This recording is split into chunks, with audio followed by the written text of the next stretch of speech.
Hey there, Sharon Horne-Ellstrom here. Welcome to day 2622 of What You Up To Now. This is where I document the journey that I've been on, obviously, for the last several years.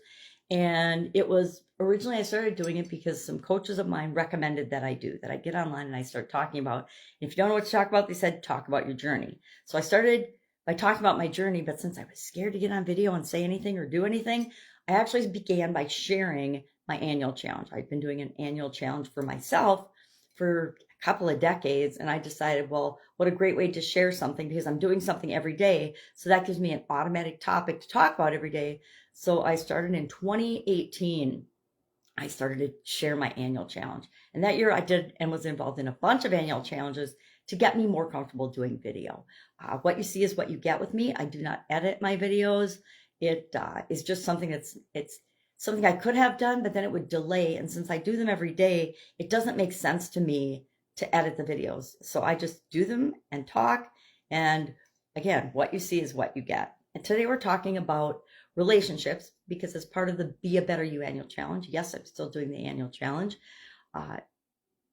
we're looking at relationships this month. We're focusing on, and I share a 9-part life framework every year. I've done it since 2021. I started adding 2 parts to the life framework that I've always shared with people that I work with and coach and consult and lead in different organizations I've been a part of. And that was one I learned from Tony Robbins and Jim Rohn back in the 1980s. I know, a really, really long time ago, but a great framework is a great framework. And once you make it your own, you just continue to use it. It's like when you hire an accountant. When you find that perfect accountant or CPA, you work with them for decades, because it's got to be built. It's a relationship that must be built on trust.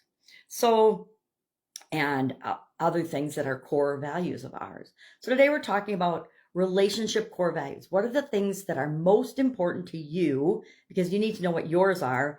And then what are some things, some core values that are in other relationships that are a part of your life and that are, again, important to you.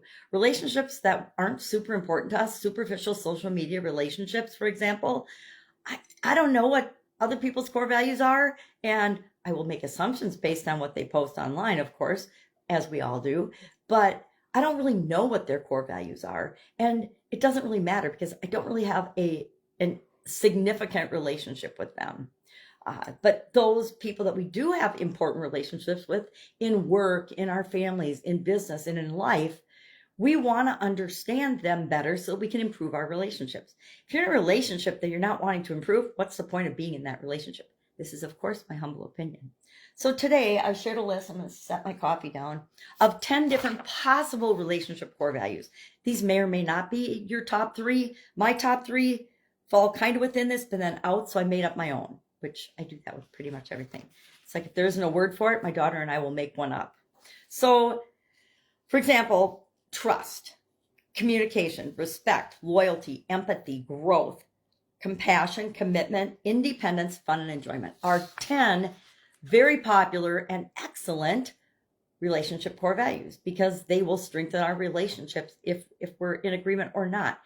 And I will admit that I have been in terrific lifelong relationships with people, and our core values are not the same when it comes to relationships. But I understand what that person's core values are, and I respect them, and I embrace them, and I take them into consideration in all of our interactions. And that's what we need to do in every area and aspect of our life with respect to relationships. I would love anyone to tell me an area of your life that isn't impacted by the relationships that you have and the quality of those relationships. And so, like any other area, if we're not improving and continuing and growing and expanding and ascending those relationships, I always think, well, what's the point? But there are relationships that we have that are just for a certain thing, just for fun and enjoyment. There are groups that I participate in just for fun and enjoyment. It's like walking in nature. I go to walk in nature to chill, relax, to unwind, to have some independent thinking time, and just because I enjoy it. Sometimes I go with people, sometimes I don't. I actually prefer not to go out in nature with people because it is my quiet, independent thinking time. So I shared a couple of different people's, because they gave me permission to, top 3 relationship core values. And I talk about that because none of them have the same top three, and none of them have the same top three with me. So it's interesting that these are people that I very much admire, but it's not because we have the same core values. It's that I know, like, trust, and respect that they do what's right for them and I do what's right for me. And that's what we all need to do. So, for example, Anna, her top three are trust, communication, and commitment. James are respect, loyalty, fun, and enjoyment. And Sophia's are empathy, growth, and independence. Mine, I might as well share those. I put respect, growth, and I didn't put independence, but I put fidelity. And fidelity and I suppose independence and growth are probably mine. And to me, fidelity means that, and it combines really four of the others, which is kind of my way of cheating and getting all the important things there for me.